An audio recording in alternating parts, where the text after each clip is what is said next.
योजना को बंद कर दिया और उसको सेंटर के पैटर्न पर ले आए, जिससे भी राजस्थान के लोगों को काफ़ी नुकसान हुआ।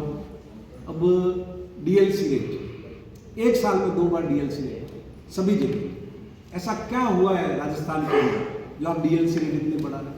आपको मल्टी स्टोरी बिल्डिंग है, आज फर्स्ट फ्लोर का रेट इतना हो गया कि उस जो डीएलसी रेट है वो बाजार दर से भी जा रहा है। तो खरीदने वालों पर अनावश्यक बोझ पैदा कर रहे हैं और रिटर्न वो है नहीं। जैसा कि मैंने आपको फिगर से भी कोट किया कि 2 बार बढ़ाने के बाद भी जो आपने टारगेट अपना तय किया था आप उसको प्राप्त नहीं कर सके। हमने 500 रुपये में पट्टे दिए, लोग 69 एक दिए, दूसरे दिए। आज इन्होंने 8 गुना रेट कर और लोगों से लाखों रुपए ये पट्टों के वसूल कर। इलेक्शन बताइए आप, कॉन्स्टिट्यूशनल अमेंडमेंट हुआ था 73 और 74 और इनको संवैधानिक इकाई का पंचायत, जिला परिषद, पंचायत समिति, नगर परिषद को दर्जा दिया। इन्होंने वो चुनाव नहीं करवाए, अब प्रशासक लगा दिए। आपको अगर आगे ही ले जाना था तो आप इसी को जो भी इलेक्टेड बॉडी इनको कंटिन्यू करते। नौकरशाहों को बिठाने का क्या वजह? आज दिन आपको प्रशासक जिनको भी लगाया वो एक दिन नगर पालिका परिषद के कार्यालय में नहीं जाते, लोग धक्के खाते रहते हैं। तो इस सब की इनको आने वाले समय में कीमत चुकानी पड़ेगी। सीनियर सिटीजन और दिव्यांगों को जो 500 रुपये पेंशन का लाभ मिलना चाहिए, वो हज़ारों की तादाद में लोगों को लाभ नहीं मिल रहा है। 5-5 महीने से भुगतान बाकी है। और हम तो क्या कहें, आपने बेगू के विधायक का स्टेटमेंट सुना, अन्ना अनीता बघेल का स्टेटमेंट सुना, आपने ऊर्जा मंत्री का स्टेटमेंट सुना होगा, आपने ग्रामीण विकास मंत्री किरोड़ी लाल का स्टेटमेंट सुना होगा कि मैं मंत्री हूँ, मेरे खिलाफ मुकदमा हो रहा है। एक मंत्री कह रहा हमारी सुनवाई नहीं कर रही। एक विधायक जो 5वीं बार की विधायक है वो कह रही है कि मैं इलाज करूंगी, इनका इतना भ्रष्टाचार है। तो बीजेपी के जनप्रतिनिधि अपनी पीड़ा व्यक्त कर रहे हैं। इन सारी स्थितियों को ठीक करने की ज़रूरत है। आपके माध्यम से हम सरकार का ध्यान आकृष्ट कर रहे हैं कि वो इन सारी व्यवस्थाओं को ठीक करें और नौकरशाही के भरोसे राजस्थान की जनता को नहीं छोड़े। इन्होंने कहा था कि हम पेट्रोल डीजल की रेट 1 करेंगे। आपके सांचौर की बॉर्डर पे क्या रेट है? गुजरात की सीमा पर सांचौर में क्या रेट है? आबू रोड में क्या रेट है? पालनपुर में क्या रेट है? मैं निवेदन करूं आपको, आबू रोड में पेट्रोल मिल रहा है 106 रुपये पे और पालनपुर में मिल रहा है 94 रुपये। डीजल मिल रहा है आबू रोड में 91 रुपये में, पालनपुर में 90 रुपये। हमारे वक्त सारे पेट्रोल पंप बंद कराए थे, हड़तालें करवाई थी। अब राज आ गया आपका, वही मोदी जी देश के प्रधानमंत्री है, डबल इंजन की सरकार है, तो ये फर्क क्यों? और आप जीएसटी, पहले तो आपने विरोध किया जीएसटी का जब मुख्यमंत्री थे, प्रधानमंत्री बने तो जीएसटी के आपने कर दी। तो पेट्रोल डीजल को भी आप जीएसटी के दायरे में लाओ ना, शराब को जीएसटी के दायरे में लाओ। पूरे देश के अंदर एकरूपता तो आए। जब आप एक देश और एक इलेक्शन और 1 इलेक्शन, 1 नेशन और एक भारत और श्रेष्ठ भारत और सभी तरह की बातें कर रहे हो, तो अलग अलग राज्य में इस तरह की स्थितियां क्यों पैदा कर रहे हो? आपने वायदा जो किया था उस पर आपका होना चाहिए। अब एक मैं अंतिम बिंदु पर आपको निवेदन करूंगा पानी को लेकर। पहली बात तो ये आश्चर्यजनक है कि भारतीय किसान संघ जो आरएसएस का एक सहयोगी संगठन है और आरएसएस की दिल्ली में सरकार है, आरएसएस की जयपुर में सरकार, इनको क्या जरूरत पड़ी कि अपनी ही सरकार में आकर के आप सड़क पर बैठ गए? जब आप वोट लेकर के आपने राज बनाया है तो आप राज में बैठे हुए लोगों से खुद सीधे बात कर सकते थे और खुद देश के गृह मंत्री यहाँ लोगों से वायदा करके गए थे, तो फिर आपको बैठने की क्या जरूरत थी? और बैठ गए, इतने दिन बैठ गए, तो फिर ऐसी क्या चीज हुई कि आप उठ गए? मैं इस पर कोई राजनीति नहीं करना चाहता। जालोर, सिरोही, बाड़मेर इनकी एक पुरानी लड़ाई है। मैं आपको निवेदन करूंगा, 1966 में राजस्थान और गुजरात के बीच में समझौता हुआ था।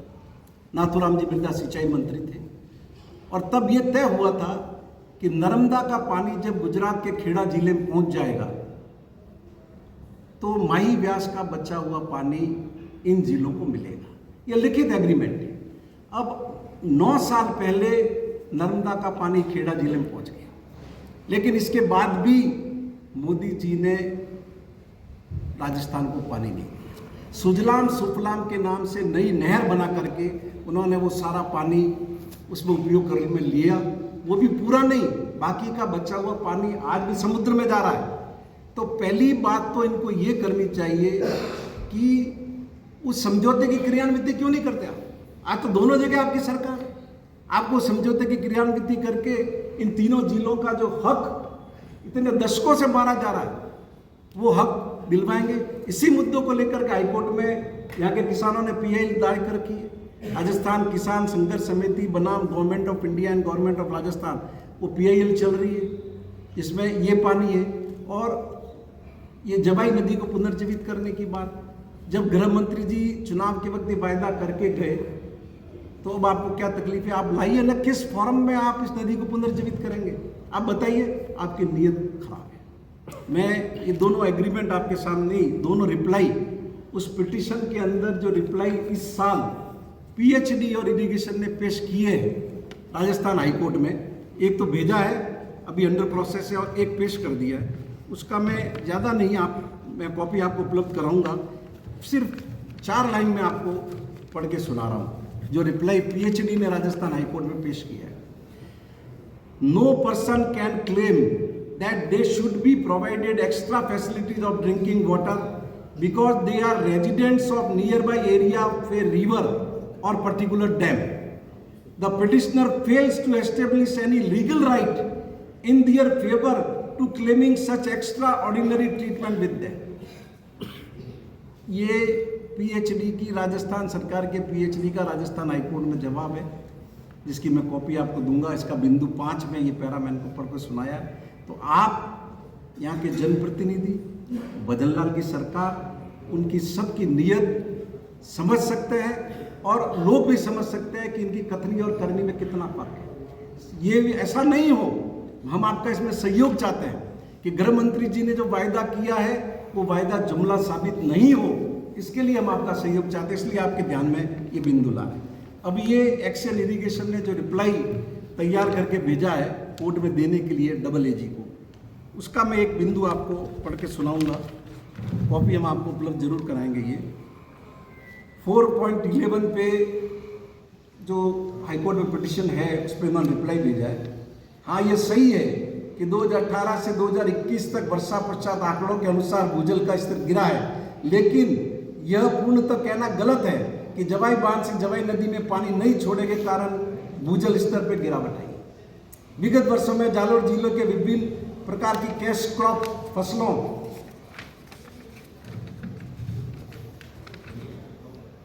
का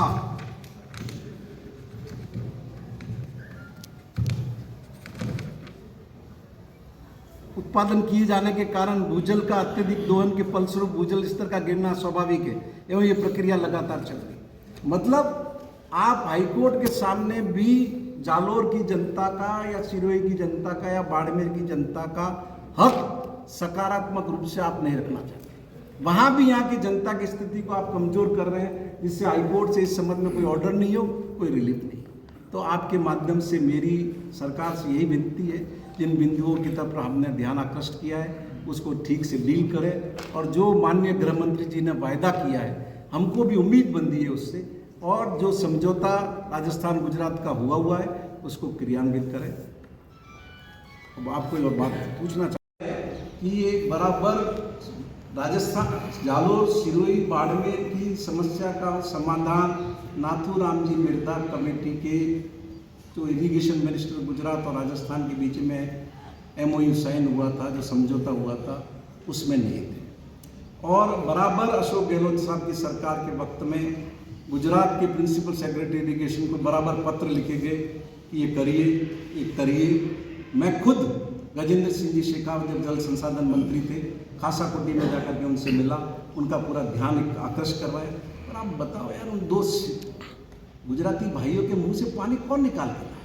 निकालने जाए तो उनकी कुर्सी चली जाए, कोई बोलता ही नहीं। अब ये तो आप पर है कि आप उनको बार बार याद दिला के उनको बाध्य करो, जब भी केंद्र का मंत्री है, कि हाँ हम समझौते की क्रियान्विति करेंगे और बचा हुआ पानी देंगे। कोई उनको, गुजरात की जनता का हक नहीं छीना, पानी समुद्र में जा रहा है, लेकिन धन का प्रावधान तो नहीं करेगा। अब जवाई पुनर्भरण 2016 से भेजा, केंद्रीय जल आयोग लेकर के बैठा, आज तक बैठा उस योजना को लेकर। मंत्री रहे 5 साल गजेंद्र सिंह, कुछ नहीं। ये सब हम सबको मिलजुल करके लड़ने की जरूरत है, कोई राजनीतिक विषय नहीं है। मैं ये नहीं कहता ये कांग्रेस का विषय या बीजेपी का विषय, ये जनता का विषय है, हमारा सबका विषय, और सबको मिलजुल कर इस पर लड़ना है। हम भी आपके किसान संगठन जितने भी आते रहे, आंदोलन में भी हम आए, अभी इनमाल में था जब, वहाँ जयपुर आए जब भी हम साथ मिलने गए करें, क्योंकि ये कोई इशू राजनीतिक नहीं है, ये यहाँ की लाइफ लाइन है।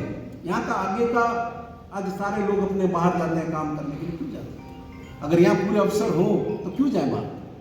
एक उम्मीद जब 2014 में मोदी जी आए, जो गुजरात में अपने भाई रहते हैं, उन्होंने सबने आगे कहा मोटा गुजरात में यू हुआ नहीं हुआ नाटा यू गई यू बिजली आई, लोग उस झांसे में आए, वोट दिए, एक इंडस्ट्री ले ली जाना, एक कारखाना बढ़ाने लगा कि भैया हमें रोजगार के अवसर समझी। तो आज वोट देते हैं, 4 बार से लगातार बीजेपी चुनाव जीत रही है, लोकसभा में जा रही है, तो कुछ उम्मीद तो रख सकते हैं। सरकार तो कह रही है 1 साल की उनकी जो प्रेस कॉन्फ्रेंस हुई 55% वादे पूरे कर तो गिनाने को तो आप कुछ भी को, मैं तो फिगर से बात की है, और ये फिगर भी कोई मेरे नहीं, FRBM एक्ट है, तो वो आप देख सकते हैं, अभी किसी उन्होंने अप्रूव किया है। दूसरी जो फिगर बताएं वो इनकी साइट पर है, अवेलेबल है, आप देख सकते हैं। जो भी ये ऑडिटर का जनरल का होता है, जिसको हर महीने इनको रिपोर्ट देनी पड़ती है, क्या खर्चा क्या है, सब अवेलेबल। और सबसे मजे की बात तो ये कि हमारी इतनी आलोचना करते रहे, पर उन्हीं एडिशनल चीफ सेक्रेटरी फाइनेंस को इनको रखना पड़ा। पहला तो पेश करवाया ही उनसे, दूसरा भी उनसे बजट पेश करवाया। अब इससे अंदाजा लगा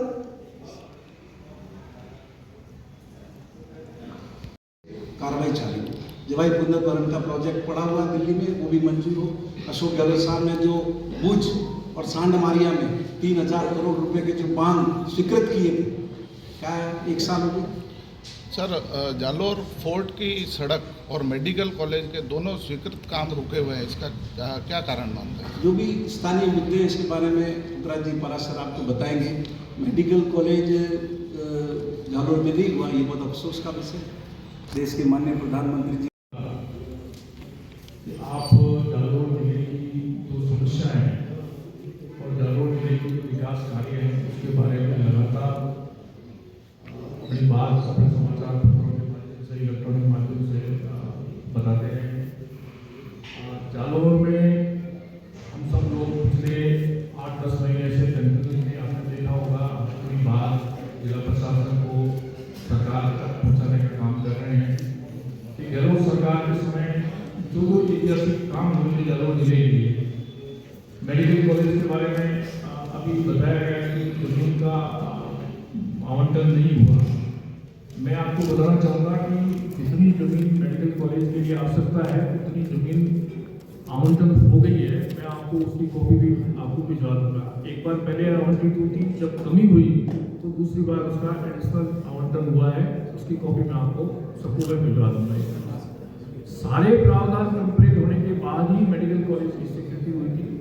केंद्र सरकार ने कोई जवाब नहीं दिया, तो माननीय गहलोत साहब ने राजसमंद, प्रतापगढ़ और जालोर को राज्य के खर्चे से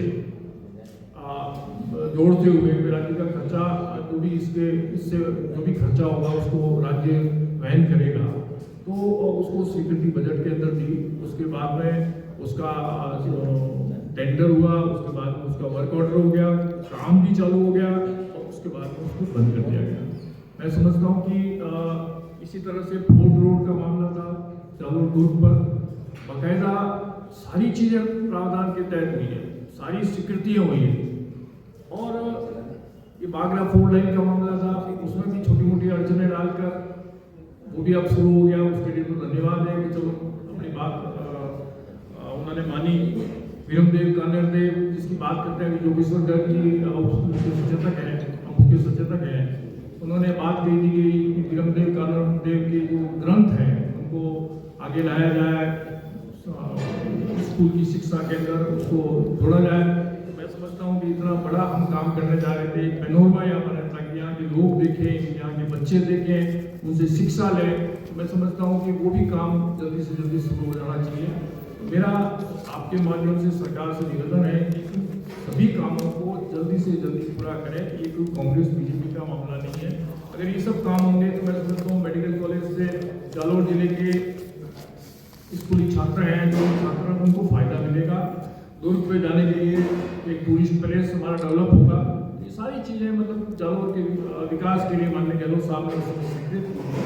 और आपके माध्यम से मैं सरकार से मांग करना चाहूँगा कि इस काम को रोड़ा नहीं अटकाए, उसमें कोई कमी नहीं है। अभी मैं कल परसों भास्कर की न्यूज़ देख रहा था, उसके अंदर रमेश सिंगारिया एक एएन है, एक्सीएन है सॉरी, उसने एक अपना वर्जन दिया कि इसमें कुछ कमी रह गई थी, उसका कोई डायवर्जन नहीं था। मैं उसको ये कहना चाहता हूँ कि उसके खिलाफ में सबसे पहले सरकार को कार्रवाई करनी चाहिए कि उसने जब ये प्रोजेक्ट बना था तो उसके भी साइन है उसमें, उस समय वो खुद एक्शन था उसने जिस तरह से उसको आगे बढ़ाया। तो मैं समझता हूँ अब वो जो सरकार किसी के दबाव में जो अपनी बात को बदल रहे हैं, मैं समझता हूँ उसके खिलाफ में सबसे पहले कार्रवाई हो जानी चाहिए। मुख्यमंत्री जब शिलान्यास करता है तो मैं समझता हूँ कि सारी फॉर्मेलिटीज, सारे प्रावधान नियमानुसार होते हैं और उसके बाद ही वो काम शुरू होता है। और अगर किसी ने बदमाशी की है और किसी ने अगर कोई गैर कानूनी काम किया है, नियम के विपरीत काम किया है, तो मैं समझता हूँ कि सबसे पहले उस अधिकारी के खिलाफ में कार्रवाई होनी चाहिए। तो मेरा आप सबके माध्यम से सरकार तक ये बात पहुँचे, ये आप सब लोगों से निवेदन है।